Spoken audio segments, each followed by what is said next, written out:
একটা mob psychology থাকে যে এ করেছে, একজন বললো সাথে অন্যজন বললো যে হ্যাঁ তাহলে ওরাই করেছে, বা একটা ভিতর থেকে কোনোভাবে কেউ একটা উৎসাহে তুলে দিল যে হ্যাঁ এরাই করেছে, দিয়ে তার উপরে যে সবাই মিলে চড়াও হলো। আমাদের কিন্তু এখনই কিন্তু এই ব্যাপারটার উপরে কিন্তু নজর দিতে হবে। নজর না দিলে দিনকে দিন কিন্তু এই জিনিসটা হয়তো আরও বাড়তে থাকবে এবং একটা সময় হয়তো পরিস্থিতি হাতের বাইরে চলে যেতে পারে। হিংসা বা তার প্রতি আবার যে প্রতিহিংসা, এই দুটো জিনিসই কিন্তু এই অধৈর্য হওয়ার জন্যই মানুষ এত অসহিষ্ণু বলতে পারেন। মানুষ কোথাও একটা আমার মনে হয় খুব একা, এবং একার জন্য নিজের স্বার্থটাকে পূরণ করার জন্য মানুষ হয়তো অনেক কিছুই করে ফেলতে পারেন।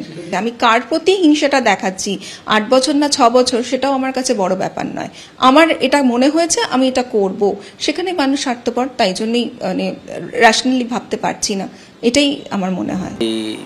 এটা মাস ফিউরি বা মব ফিউরি, সেটা যেমন দুঃখের তেমনি আগের ঘটনাটাও দুঃখের।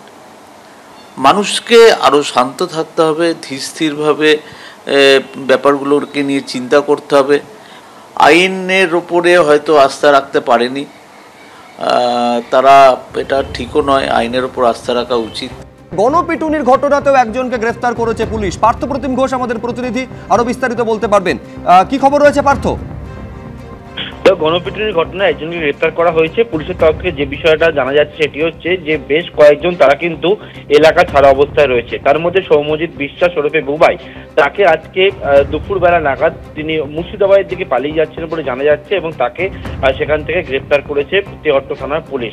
এবং এই সৌম্যজিৎ বিশ্বাস ওরফে বুবাইকে গ্রেফতার করা হয়েছে গণপিটুনির ঘটনায়, অর্থাৎ উৎপল মণ্ডল এবং তার স্ত্রী সোমা মণ্ডলকে যে গণপিটুনি ঘটনাটি ঘটে, খুন হয় এবং তাদের পুত্রবধূ আহত অবস্থায়, গুরুতর আহত অবস্থায় হাসপাতালে চিকিৎসাধীন রয়েছেন, সেই ঘটনাতেই তাই গ্রেফতার করা হয়েছে এবং কালকে তাকে আদালতে পেশ করে 14 দিনের জন্য নিজেদের হেফাজতের চেয়ে আবেদন জানাতে চলেছে পুলিশ, তেমনটাই কিন্তু পুলিশের তরফ থেকে বলা হয়েছে। বেশ পার্থ, আপাতত তোমাকে ধন্যবাদ। কিন্তু এই রহস্যটা এখনো পর্যন্ত উদ্ধার হচ্ছে না সলিলদা, সেটা হচ্ছে হতে পারে কোনো পার্সোনাল গ্রিভান্স থাকতে পারে, যদিও স্বর্ণাবর বাবা কোনো সুসম্পর্কের কথা বারে বারে বলে যাচ্ছেন, তার জন্য যাবতীয় ক্ষোভ বা রাগ সেটা একটা 8 বছরের বালকের ওপর কি করে পড়তে পারে?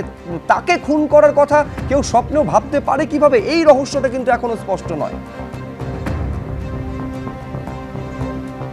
দেখো, এই মোটিভটা যেটা বলার চেষ্টা করছে বা তোমার পুলিশের তরফ থেকেও যেভাবে অ্যারেস্ট করেছে খুব আনজাস্টিফাইড বলে, আমি জানি না ভবিষ্যতে কি হবে।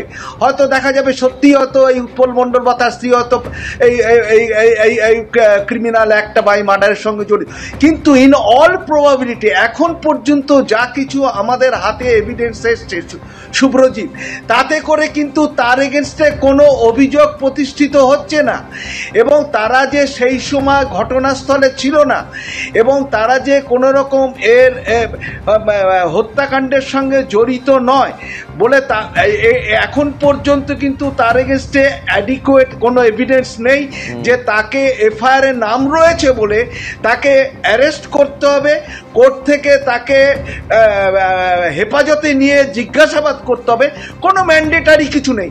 1 নম্বর হচ্ছে, দেখো স্বামী স্ত্রী দুজনে মারা গেল, আর একজন ছেলে সে অসুস্থ, আর বাড়ির যে ছেলের বউ সে সিরিয়াসলি ইনজিওর্ড অবস্থায় হসপিটালে, আর বাকি তার পরিবারের বাকি যারা আছে সবাই অ্যারেস্ট হয়ে গেল। এইবার গণপিটুনির কেসে কজন অ্যারেস্ট হয়েছে বলো? একজন গ্রেফতার করা হয়েছে করেছে অন্তত পুলিশের আজকের মধ্যে 50 জন লোককে অ্যারেস্ট করা দরকার ছিল। 50% এই মার্ডার কেসে।